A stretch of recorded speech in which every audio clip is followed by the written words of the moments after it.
আসসালামু আলাইকুম। আজ একটা মজাদার খাবার তৈরি করতে যাচ্ছি। মিডল ইস্টের একটা জনপ্রিয় খাবার, বর্তমানে আমাদের দেশেও বিভিন্ন রেস্টুরেন্টে এই খাবারটা পাওয়া যায়, অনেকেরই প্রিয়, অনেকে ডায়েটের জন্য খেয়ে থাকে।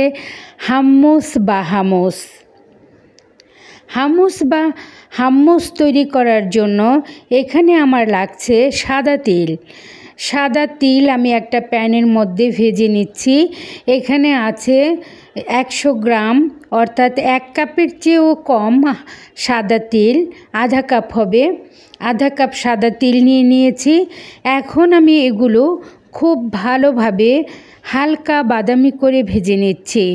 অল্প আঁচে ভাজতে হবে, যেহেতু তৈলাক্ত তিল, খুবই এগুলি তিলের মধ্যে প্রচুর তেল থাকে, তার জন্য খুবই লো আঁচে আস্তে আস্তে নেড়ে চেড়ে ভেজে নিতে হবে।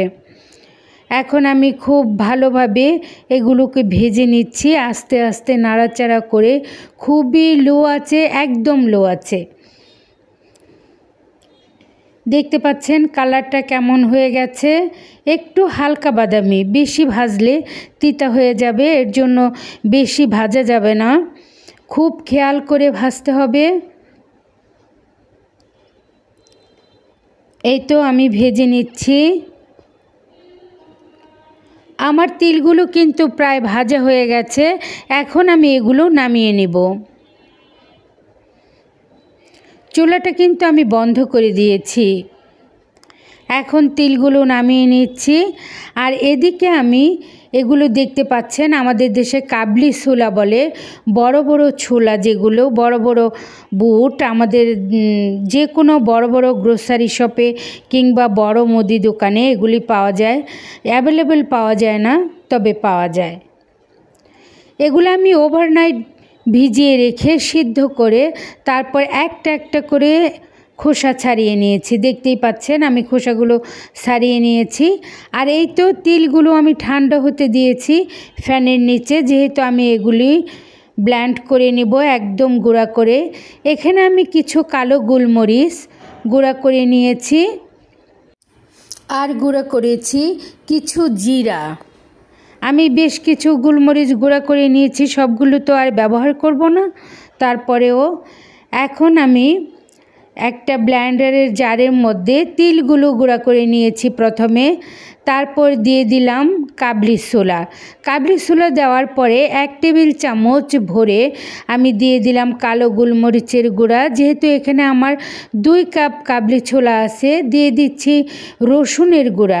আমি রসুনের গুঁড়া ব্যবহার করেছি, আপনারা ইচ্ছে করলে এখানে ফ্রেশ রসুন ব্যবহার করতে পারেন, বড় বড় হলে 4-5 কোয়া নিলেই হয়ে যাবে। এখানে আমি রসুনের গুঁড়া ব্যবহার করছি ভরে 1 টেবিল চামচ। আমি কিন্তু লবণ দিয়ে দিয়েছি পরিমাণ মতো। লবণ হচ্ছে যার যার ইচ্ছে মতো, মুখের স্বাদ অনুযায়ী নিতে হবে লবণ। দিয়ে দিয়েছি লেবুর রস 2 টেবিল চামচ। এখন এখানে আমি দিয়ে দিব অলিভ অয়েল। এখানে আমি ভরে ভরে 3 টেবিল চামচ ব্যবহার করেছি।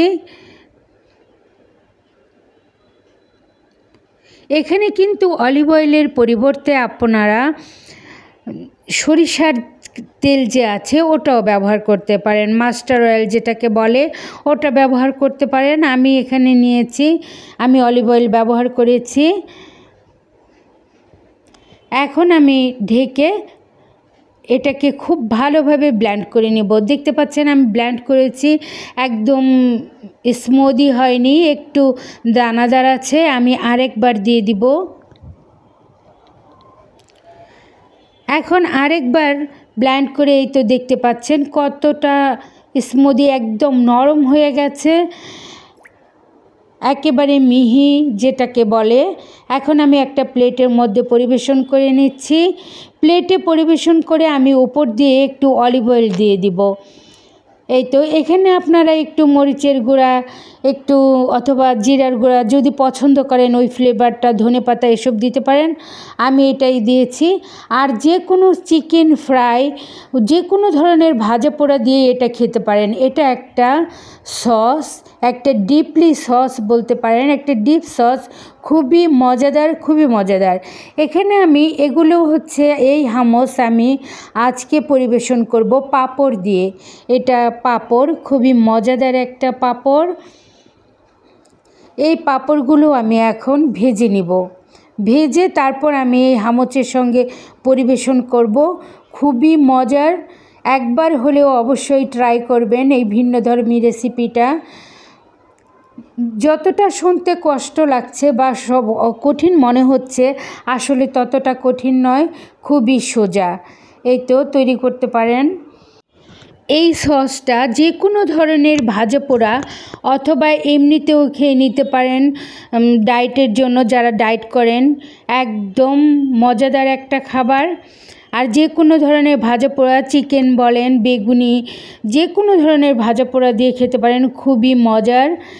একবার হলেও অবশ্যই ট্রাই করবেন। এই পাঁপড় দিয়েও খেতে পারেন, পাঁপড় দিয়ে খেতেও খুবই মজা হয়। পাঁপড়গুলো আমি ডিপ ফ্রাই করেছি, একদম ডুবো তেলে ভেজে নিয়েছি।